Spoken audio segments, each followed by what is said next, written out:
Lauren, oh, there we go. We're going to record tonight for some of the fellows that can't make it, so they can participate and view this lovely conversation I know we're going to have tonight. But that being said, welcome everybody to our first Political Professionals panel of 2023, the first of the semester. And you may be asking yourself, what is this? What am I doing here tonight, especially if you're a new fellow? So this is additional optional programming we offer for fellows and political professionals panels, mouthful in particular, lots of P's, is all about connecting with faculty at different universities, tried and true professionals in the political realm to get their expertise, whether that be on grad school or tonight's topic especially is all about politics and other professions and how sometimes in the Campus Vote Project bubble, we are doing our Democracy Fellow due diligence and will be sometimes faced with conversations from people that are just not ready to have those conversations, are not interested in politics, especially students from other fields of study that are like, this is not my thing, I don't care, it doesn't apply to me. And I think a lot of us can see that maybe it does apply to lots of other professions and fields and how all-encompassing politics can be. So that's sort of the realm and scope of today's conversation with the one and only, the incredible panelist we have today is Nicole Bartels. She is a professor we're able to speak with tonight. And that being said, I think we're just going to dive right into it. And I think, Nicole, you can introduce yourself and give yourself so much attention. Please sing all of your praises because I know that you just have an incredible resume that we would love to just hear a little bit about yourself and maybe your path to being a professor and sort of maybe the path you took to being here tonight with us. Yeah, sure. Well, thanks so much for inviting me and for giving me the opportunity to speak to you all. I'm excited to be here. And I love interacting with college students, and that's in some ways my passion. So that's how I ended up where I am today. So my path to where I am today is actually not the norm by any means for most academics. I interned when I was in undergrad and loved every minute of it, but I really enjoyed political science. I really enjoyed what I thought was teaching. So I thought that like, oh, teaching, professor, political science, this is like right up my alley. So I applied to this program at my school called the Future Professors Program with every intention of becoming a professor. I did research over the summer with a professor, with a mentor. I applied for grad school, went to grad school at Ohio State, right from undergrad. Super excited to get my feet wet in a PhD program. And within the first couple months that I was there, I liked it, but I realized that it was not really going to be about teaching. It was much more about researching, which was fine. I liked the research part, but I was not sure it was for me. So I just happenstance, I got a phone call from the member of Congress that I had interned for the year prior, or a year and a half prior. And he was wondering if I wanted to come work for him. He was getting ready to potentially run for Senate because the senator from my home state of Massachusetts at that point in time, John Kerry, was running for president. And he was trying to staff up as many people early on so he would have a good Senate campaign staff. So all this sounded super exciting to me. And I think I really wanted to do like the practical of the politics at that point in time. I was kind of tired of the theoretical that I was doing in grad school. So pretty quickly, I jumped right on board with every intention of coming back to my PhD program. That actually didn't end up happening. I worked on the Hill for 3 years and loved every minute of it, but it was a grueling, grinding process. And we can talk more about that. But while I was there, I realized that maybe my PhD would have to wait a little longer because I just was enjoying it, and then ended up kind of getting sidetracked. I went from the Hill after 3 years there working for a nonprofit, the Alzheimer's Foundation of America in New York City. And then when I was there, I realized nonprofits were not my bag either. So I decided I wanted to get back to originally what I really liked, which was the teaching.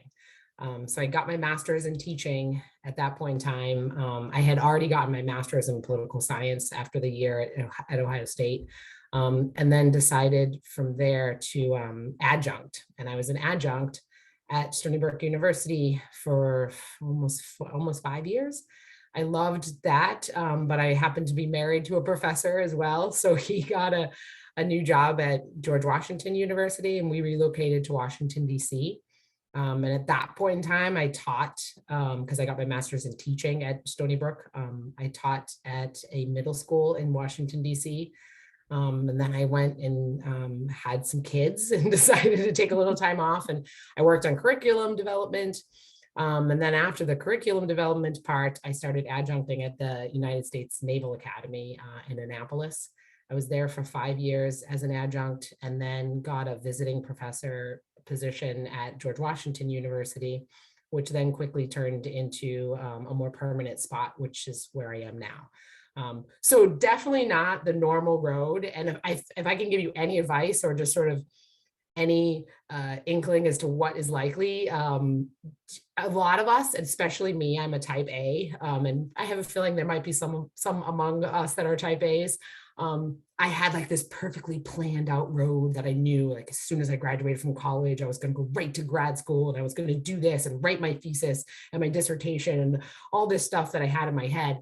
But I learned pretty quickly that it's good to have a plan, but you also have to be open to other paths. And that has really been kind of, my path has always been kind of all over. I've always done stuff that I've liked and that has been connected to politics, but definitely be open to new paths and new doors of opportunity, because you never know what life's gonna throw at you. That is amazing, especially like the all-encompassing nature of everything everything you were doing was political in some way, but obviously it reached so many different realms and different places, all different places in the country. Yeah. So one thing that stuck out to me is that you said like politics was something that you always knew you wanted to study. You knew it was for you. Was there something that like struck you about it in particular? What made you sort of so akin to politics and political science? Yeah, so that's a great question. I grew up the kid of a politician. So my dad was a local politician in Massachusetts. When I was a kid, he was just on like the local school board. But then he ran for, we have in my home state, Massachusetts, like these, they used to be called the Board of Selectmen, but now they're called the Town Council. So basically we don't have a mayor, the town council kind of runs the show for the town. So my dad was on that. And for me, I was just always around it because I was always helping my dad, you know, hold signs, run a campaign, or if he wasn't running, like his friend was running, or so it was kind of just in me from the get. The other thing too, my dad being a local politician, he was active in state politics as well. So I had just grown up around some of the state politics as well, members of Congress. Actually, the member of Congress that I interned for was, you know, someone my dad had supported for a while when I was a kid growing up. So he was almost like a family friend to some extent. And then my dad was in the military too. So he got honored, you know, by the governor a number of times when I was a kid. So being around politics was kind of just from the get a part of what we were in my family.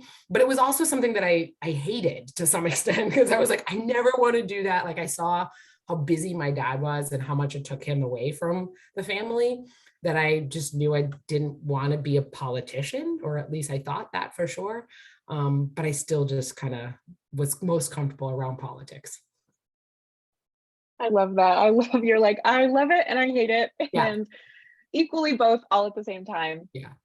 One thing that I was thinking about too, when you're talking about sort of your academic journey or sort of all across even sort of post grad and things like that, is that it was so varied. And do you think that like doing so many different things from nonprofits to military school, that maybe that affected your political or your civic perspective? And if so, how? Yeah, that's a good question too. I think for me, I've definitely always sort of had a pretty specific ideology, political ideology, and a sense of duty and sort of civic calling. Again, probably because my dad was in the military, my mom was a teacher. So I just kind of grew up around a family that bought into sort of JFK's don't ask what the government can do for you, ask what you can do for your country, right? Like that was my dad's motto. So I kind of just bought into that and always tried to do things that was civically engaged and civic minded. So I think that's kind of in different places that I went, it was always connected to that. But the thing that was always great is that I was able to see different people's perspectives. And I think that that's really helpful. Again, even though I might have like my very specific personal political ideology, I've lived different places. I've interacted with all sorts of different types of people from all across the political spectrum. I've had to work with people and lobby for things that, are not necessarily ideologically progressive or conservative, but just, right for the country. Especially when I was working on like Alzheimer's, stuff like Alzheimer's research. So it was things that I think allowed me to appreciate being around different people and appreciate different perspectives. And find a common ground, even if it was with people that, ideologically or politically, I might not have seen eye to eye on everything, on the things that mattered the most. I always tried to find that common ground. And I think being in different places has allowed me to have that perspective and appreciate varying perspectives. That's amazing. And especially with the varied perspectives and like your experience itself being so varied. One thing I was thinking about, especially when I was reading like your bio you sent, I was like, this is incredible. Were there any situations that surprised you when it came to maybe how political some spaces or issues could be, whether that's from your experience as a legislative aide or higher ed? When I was reading some of the things you've been involved with, like the United States Postal Service or military affairs, were those ever surprising to you? Or do you think they would be surprising to us and the people here tonight that maybe those could be really politically charged spaces? I think now everything is politically charged. I think now everything is ideological and divisive and polarized, which makes it much more difficult than it was when I was working in those spaces. Not to say that they weren't partisan, because they were, but you just didn't hate the other side. I think the way that we see people hating the other side today. I remember when it was my first year on the Hill, and there was this former member of Congress, I don't even remember his name, but him and his wife were starting this organization about civility. And they wanted to bring civility back to our politics, because they recognized, like early in the 2000s, that we were living in a time where people were just much more vitriolic, much more angry in our politics and divisive. And they were there, that member of Congress was there when in the 70s and in the 80s. So just a different time frame. I think once Newt Gingrich kind of came to DC, that dynamic changed. And I think it's just progressively gotten worse. So I think that that's difficult in this, in this political world, but I'm not saying it's not possible. And even back then, I would find things. So you said like, topic areas or areas where I worked that I could find, again, sort of a through line to talk to people. When I worked on the Hill, I worked for a member that was a Democrat. We were in the minority. It stinks being in the minority, especially on the House, because you have like no power. You go to work every single day, you try to introduce legislation or make floor speeches or whatever it is, and you basically know that you're going to lose every single thing that you do, and every single thing that you work for is not going anywhere. So it's really like not an easy place to go to work, because you feel like you're just, pounding your head against a brick wall and you're getting nowhere. So I was lucky to work on some areas that there was a lot of bipartisanship, or a lot of areas where you could seek out bipartisanship. So one of them was on military affairs. Anything that has to do with the military or veterans historically can be very bipartisan. So I was able, in the 3 years that I was there, and I worked for a member of Congress who actually is still serving now, he's in the Senate, Ed Markey. He was on the House side when I was there. But there were colleagues in my office that had worked for Ed for like 20 years and had never gotten a piece of legislation passed while they were in the minority. And I was there for 3 years and I was able to get something accomplished on military stuff. And it was really in working with a constituent that was a former veteran that had been, disabled in combat, had a real personal story, but was a veteran. And it was an issue that I think resonated with Americans as a whole. And I was able to make inroads with some of the key folks on the Armed Services Committee, Duncan Hunter at that point in time, senior, and his folks. And we met and people were like, oh my God, you're meeting with the Republicans? And I'm like, yeah, but this is a really great, important issue. And we were able to get the piece of legislation that, even though it wasn't like on its own, it got included in an authorization bill, which was just amazing. Like, it was so great to be able to find an inroad and find, again, sort of those areas of common ground where we could make progress and do right for the country or for our veterans. So there was definitely places where, and same thing with Alzheimer's research and funding for research. Those were areas where you could kind of see past the partisanship and really get people to come together to the table. So I was grateful that I was able to work on those types of issues. That's incredible. I know one thing that stuck out to me when you just answered that and you said the idea of like banging your head against a wall, like you are trying to do the good work, fight the good fight. And sometimes it's just like, oh my gosh, like I am maybe not feeling super accomplished. And I think a lot of our fellows and myself and the other interns that helped plan tonight used to be fellows as well. And we often felt like we were banging our heads against a wall with some of these conversations we tried to have around voting and civic engagement on our college campuses. And so I'm wondering, I guess, if you could speak to that in that particular space, especially as you're a professor now. Do you notice that like maybe even having these conversations, as you said, super polarized now, do you feel that feeling of banging your head against a wall, or is it better? Is it gonna get better? I want to be hopeful. Yeah. I will tell you this. Gen Z has, I have a lot of hope for Gen Z. When I used to just work, when I first started and I was with millennials, I'm actually a cusper. So I technically am I am a millennial. But in between, I was born in 1980, or sorry, 81. So I'm in between. But I have friends that were like, oh my God, millennials, they're so this, they're so that, mostly, Gen Xers, of course. And there were some things that people said about millennials and I was like, okay, I can kind of see what you're saying. But I have so much hope in the future because of Gen Z. Every day I go and work with young college students, and I see so much hope in the future for you all, because, and for me in some ways, because you all are going to probably be taking care of me. But I just think that there can be hope in this. How do you engage with people? How do you engage with the unengaged? That's tricky. I've always had the pleasure of teaching the Intro to American Government class at every institution that I've been at. And at most institutions, probably my guess is most of the institutions that you all are at, you have to take that Intro to American Government class. So you get a pretty wide swath of students that come to that intro class.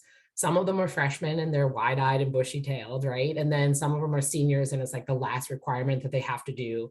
You have some that are poli-sci majors and some that are psych and bio. I mean, so they're from all over. It's a huge cross-section that comes to that class. And I have taken pride in being in all the institutions that I've been at, is converting people to poli-sci majors. And the reason that I do that, or the way that I do that, is by making politics relevant, not making it divisive. And there are times where like we have open discussions in classes, and we might debate or agree to disagree sometimes, because you'll have people from different walks of life in your class and different ideologies. But I always try to do things that get students to engage in a way that is meaningful. So we do a lot of simulations. Like when we study Congress, We do a congressional committee simulation, and students have to play like members of Congress, or they have to be a lobbyist and lobby on behalf of a bill, and have to, look at the text of a bill and try to figure out how to, make an amendment or strike things out. So it's just really engaging. But I also make it relevant to them. Like every time we start a conversation or we start a chapter, it's like, how is this relevant to your life?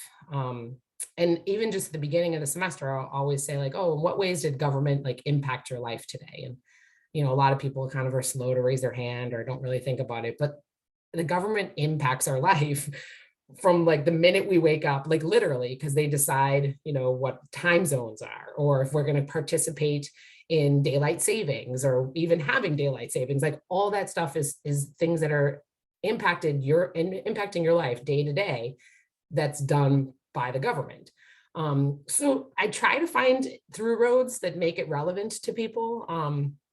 It's always tricky, like I said, in this day and age, to kind of get people that have different ideologies or different political opinions or parties to kind of engage or want to be engaged. But I have even included on campus, like trying to get students, the Democrats and the Republicans, to college Dems and college Republicans, to host events together, have more sort of civil dialogue. And I always make sure I encourage that in my classroom. It's about civil conversation. And sometimes you might agree to disagree.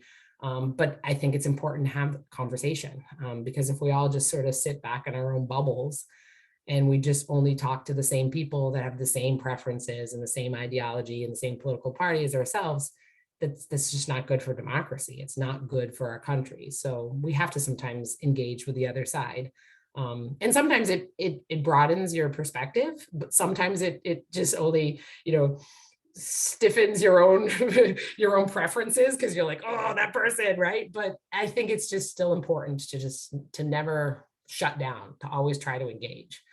So even though you feel like you might be, hitting your head against the wall and it's hard to get people to want to engage or to be politically active, try to find ways to make it relevant to them. Try to find ways to make it friendly as possible, civil as possible, to make people feel included. And I think that usually is a good inroad. You're still going to have some people that are going to shut down or shut off, and they don't want to have anything to do with politics. And I get that.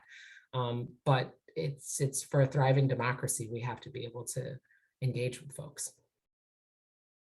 Absolutely. And I think one thing that maybe you touched on, but if you could expand on a little bit more, so much of what our fellows do who are here tonight is like voter registration, and getting people registered to vote, to stop at our tables on campus or along the sidewalk of our campus communities. And so like the sort of, I'm not into politics, I think, especially from my personal experience, and maybe people can disagree in the chat, but I would think that is the most common thing we hear is, I'm just not into politics, or me voting in this election or any election just won't affect me. Yeah. It's not something that is important. So maybe they, yes, absolutely. Maybe they grasp, like you said, maybe they can understand that like government, big picture, big G government affects their day-to-day, but voting specifically doesn't matter to them. Do you have anything to maybe say to those students, or if someone came in your class and said that? Yeah, no, absolutely. And I mean, I hear it too. I hear students say this all the time.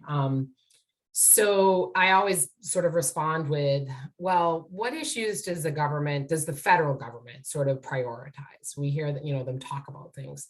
And, some of them are able to tell me, but sometimes they're like, well, I don't know, like they don't care about issues that I care about. I'm like, okay, well, how do you make them care about issues that you care about? The issues that the government cares about. I mean, we just heard it recently with Biden's State of the Union speech, when he talked about how Republicans were talking about, cutting Social Security, and the Republicans were up in arms, like, we're not going to do that. Well, why does no one want to touch Social Security? Because if you look at who votes in the electorate, it's old people. And those are the people that don't want Social Security touched, right? Same thing with Medicare. The issues that get put on the front burner, and the issues that oftentimes are discussed in campaigns, are issues that resonate with the people that are going to vote. So historically, young voters have been the worst at turning out to vote, which means if you don't vote, people aren't going to talk about your issues. people aren't going to care about the things that matter to you. And this is why, to some extent, we saw a little bit of an uptick with especially with the midterms, but even in 2020, when you had a little bit of an uptick of a youth voter turnout, that all of a sudden, especially the Democratic Party, are really starting to talk to some extent a little bit more about those issues that matter. This is why Biden's talking about, student loan forgiveness. This is why climate change, now it's kind of always been on the front burner, but if you want to make it even more on the front burner, you have to show up. And the more that your generation shows up and talks about those issues and engages, the more those issues are going to come to the forefront, because old people are getting older, right? And you all have to stick around and take care of this planet and, survive mass shootings in schools. I mean, these are issues that need to be addressed, and they're going to be addressed if you all show up and show that you matter. There just hasn't been a consistent showing of youth voter turnout. And that's how I would get people engaged. That's how I would get people to at least register. And the other thing too, and I think this is sometimes that oftentimes falls by the wayside, is that you need to be engaged on the state and local level too. Most of the stuff that's going to impact your lives today, especially now that, with the Dobbs ruling, are going to be on the state and local level.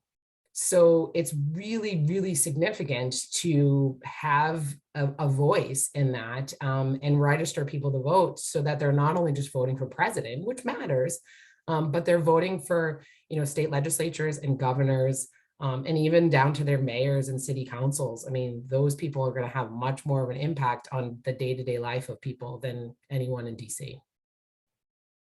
Yeah, I've had a lot of people tell me, well, I vote for president. Isn't that enough? And I'm like, I'm great. That's a great first step. It's a good start, right? Yeah. Well, and I think it's great that you all, I love your organization, because I think the first step, of course, is registering. So you have to get people comfortable with the idea of registering and like what it takes to actually vote. And there's a lot of people who are, voting is socialized. That's the other thing that I think is really important. So especially if you're from a historically, underrepresented population that doesn't tend to vote, it hasn't been socialized in your community. So you just, again, don't think about voting the way that other people do. I was socialized in that, like, my mom used to take me to vote with her every time she voted. And I do the same with my kids. So my kids, it's just ingrained in us, like, you vote, like when it's time to vote, when it's a state election, when it's a local election, when it's presidential, you vote. And even when we had, COVID, I like sat down with my absentee ballot with my kids and like said, hey, we're going to vote now. And like, I kind of went through like, oh, this is this, it's just socialized. So I think it's great if you, again, are a part of an organization that engages people in the first step of the actual voting process, which is registering, because for some people it's overwhelming, and for some people it's totally new. So I'm sure you all kind of take that into consideration when engaging with people and trying to just get them to feel comfortable with it, because for a lot of people it's totally new or it's intimidating. So totally. And I think that's such an important sort of pillar to maybe why people don't vote. Not saying it's good that they don't, but understanding maybe the cultural context of every individual has a different story of why they do or don't vote, or why not. It's been something super important to them. So I'm going to say now, if anybody has any questions, feel free to drop them in the chat right now, or message me directly if you don't want to drop them to the whole chat. But I'm going to go ahead and ask one more question to give you guys some time to think if you don't have a question ready. But I just want to ask two, sort of along the same lines of, we've talked a lot about engagement, and especially with your experience in these sort of partisan or bipartisan spaces, is like, you need to be open and an active listener. Do you have any advice for maybe how we do that on our college campuses? I think it's always important to meet people where they're at, right? So to go to spaces and places where people are, but also to spaces and places where you might not, like the quad, or, like the plot, in George Washington, we have Kogan Plaza. So the plaza where everyone goes, all these student groups go, but sometimes it's worthwhile to go to, campus groups, organizations, frats, sororities. I mean, those types of places that I think, again, where people are at. And if you take your message to them, if you're willing to kind of meet people where they are and hear them out, like talk to them, talk to, talk to people that are registered and are engaged and people who aren't, and try to find, again, a through line, but meeting people where they're at. I think it's always hard to make those connections sometimes, just like at the quad or, in the plaza or whatever, because you're trying to catch people when they're walking by and, they're with their friends or whatever. But I think sometimes if you can even go further and see people where they're at, like when I worked on a campaign, even though canvassing is like really hard and you get a lot of people telling you no, or they're not interested, or I canvassed in New Hampshire for John Kerry in 2004. I mean, it was like, anyone who's ever done that in any place, Iowa or New Hampshire, especially, like they get bombarded and they hate people that are calling them or knocking on their doors, right? Knocking on their doors. Yeah. I mean, of course it's scary. It totally is. But I had so many engaging conversations with people. And sometimes it wasn't that I was convincing them like to vote for John Kerry, but I was actually listening to what their concerns were. And when I could hear what their concerns were, I could actually try, if I could, to be like, hey, you know what? John Kerry has a plan for that, or John Kerry is going to do this. If I didn't, then I could bring it back to headquarters and be like, hey, look, these are the things that people are talking about. These are the things that people care about. How can we bring our message to them? How can we reach out to them? How can we change their lives? So again, it was just that sort of that civil dialogue and conversation that is, yes, scary. But I think when you look at what kind of makes a difference and where inroads can be made, it's oftentimes with that political, that personal face-to-face kind of connection. It's old school. I get it. And it might not be the same thing for your generation. Maybe that'll change, but we're even seeing this right now with like Voto Latino and a number of organizations that are really working to especially get a lot of Latinas to vote, to register and to vote, doing that in their communities and going door to door and having conversations with people and hearing what issues matter to them. Those are the things that oftentimes engage people and get people excited or interested in politics. Absolutely. I just saw canvassing scares me. Oh Yeah. gosh. No, I get it. I was totally scared. Yeah. I started pop up and I'm like, yep. I remember being like, oh my God, I have to knock on someone's door and some like old person's going to yell at me. Like people are not very nice. But I think it builds character. It's character development. Yeah, okay. So that sure. being said, I have one question sent to me. Oh, Yeah. there's a couple. This is an amazing question. How do we engage folks in the process at large who maybe aren't even eligible to vote, right? What roles do they have to play, and how can we encourage participation maybe in non-traditional ways? Yeah, I think you said it right there, in non-traditional ways, right? So voting is definitely an important aspect of democracy for sure, but there's the lifeblood of democracy in a lot of ways is, again, back to that sort of civic engagement. And sometimes it's volunteering. Sometimes it's, grassroots organizing or giving back and working within your community. There's so many ways to engage people and to be part of sort of the political process without voting.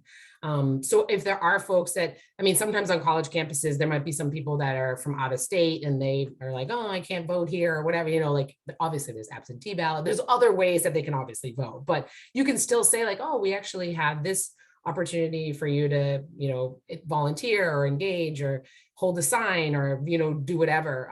Because there's so many other ways to get people involved than just simply voting. So I think those civic minded kind of organizations, most universities have something in some way that has like a volunteer aspect of it, or give back to the community or work in the community. Those are types of things that I think matter, again, even though they're not political. Absolutely. That was such a great question. Lauren asked a question too. She said, as a current elected official, love that for you, Lauren, we're our fave. I'm really interested in what it was like being a child of an elected official for you. Challenges, positives, How does this work affect the family? And also like, she's thinking about the impact this could have on people who are organizers or advocates. Yeah. Different world today than it was when I was a kid. And in some ways, I think this is what gives me the most pause and keeps me from ever entering into a political arena now, because it's a lot. It's a lot because of social media, mostly. And especially like I study women in politics. And if you look at the disproportionate amount of negative harassment, sexual violence, those types of things that are conveyed about women politicians on social media. Yeah, it's just, it's a totally different world. And I can remember growing up as a kid, I mean, it was my dad. So again, different worlds to some extent, but I grew up in a pretty Italian and Irish community. And if you can't tell, I am not Italian or Irish. My family was like one of two Black families in my town. So there were times where, you know, you would hear people say stuff about my dad and that were racist, or things that were, you know, negative and mean about my dad and my family. So I can remember that as a kid. There was just a handful of those. But again, that was pre-social media. So I imagine when you have social media and the opportunity for people to kind of be these armchair, you know, antagonists, they're going to do that. So I imagine it's difficult. And again, especially for a woman, because it's just the nature of the beast that female politicians are just much more attacked in these arenas. For me, as I said, like there was parts of it that I hated. But I also kind of loved it. So and I think your kids will probably feel that way too. But you just have to prepare them and you have to protect them for as much as you can. I think from the social media stuff, keep them off social media as long as possible. Don't let them, you know, sort of take what people say to them to heart, because people can be really awful. But it's hard. And I again, like every once in a while, it's to this day, like my former boss, Ed Markey, is like, how come you're not in politics? I always thought you were going to be the politician. And I'm like, not now. Like I would never do that with two young kids in the house. Because it's just so hard. It's so divisive and it's so polarizing right now. And even, you know, on the local level, you definitely can see, yeah, I would imagine so, Lauren. You can definitely see that. I mean, even people like with, you know, school committee, when we had COVID stuff, I mean, there was like people that were members of the school committee that were like getting death threats in places, and like their houses were being picketed out front of it. You know what I mean? Like that's crazy. And it's that to me is really sad, because I think, especially again for women tend to not be as ambitious or as excited to want to get into politics as their male counterparts. And I think as long as they continue to be disproportionately the victims of a lot of this online harassment, they're probably going to be even less likely. And they're definitely, historically, women wait until their kids are out of the house to run anyways. That was changing for a while, so it was looking good. But now I don't know. I don't know how you protect your kids in sort of this kind of hyped up environment. So I don't envy anyone with kids that are thinking of getting into the political arena. I imagine it's difficult.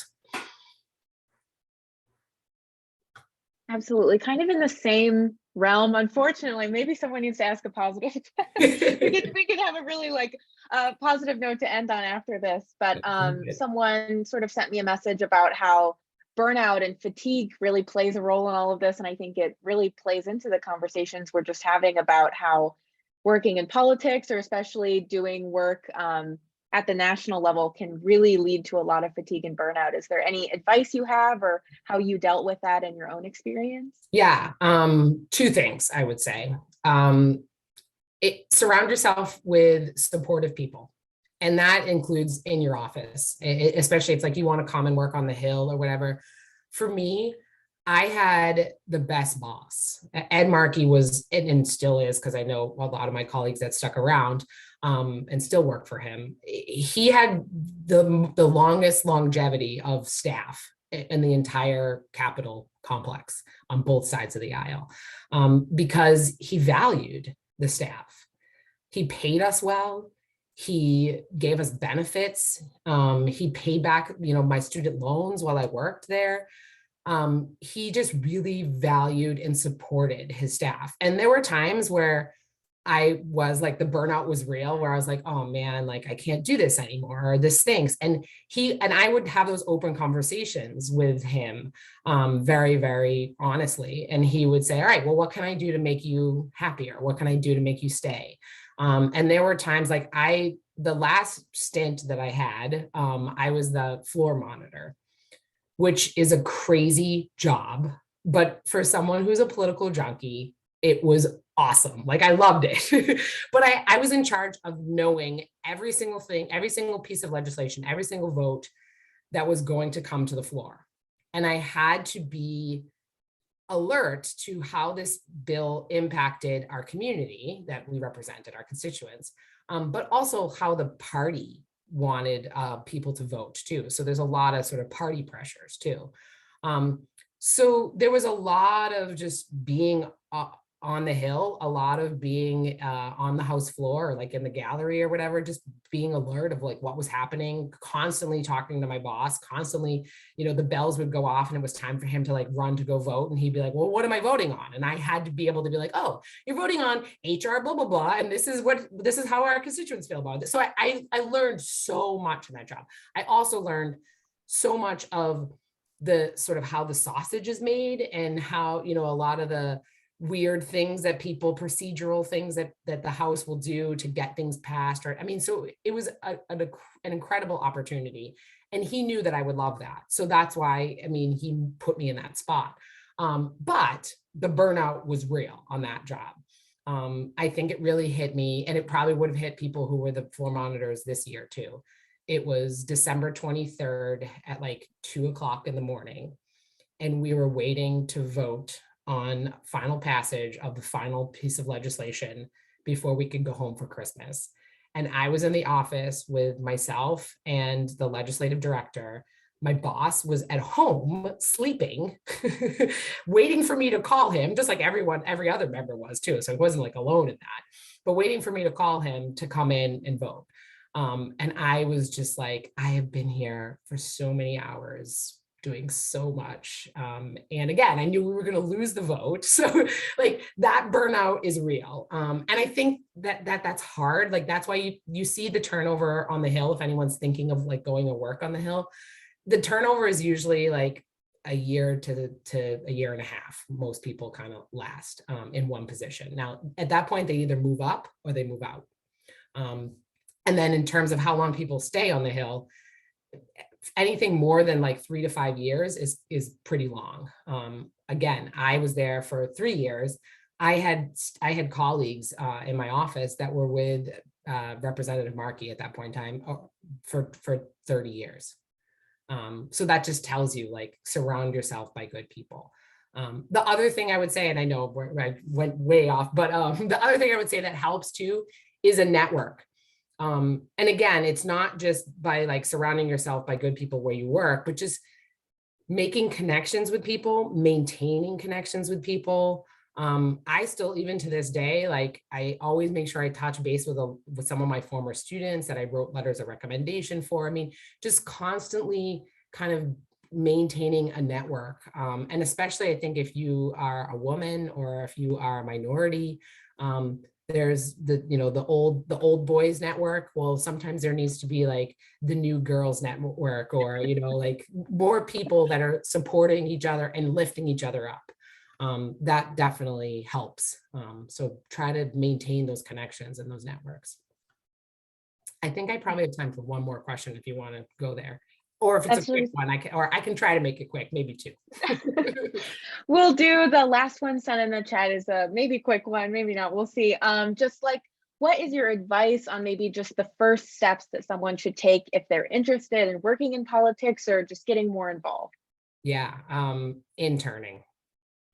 I think most people's gateway into politics is interning.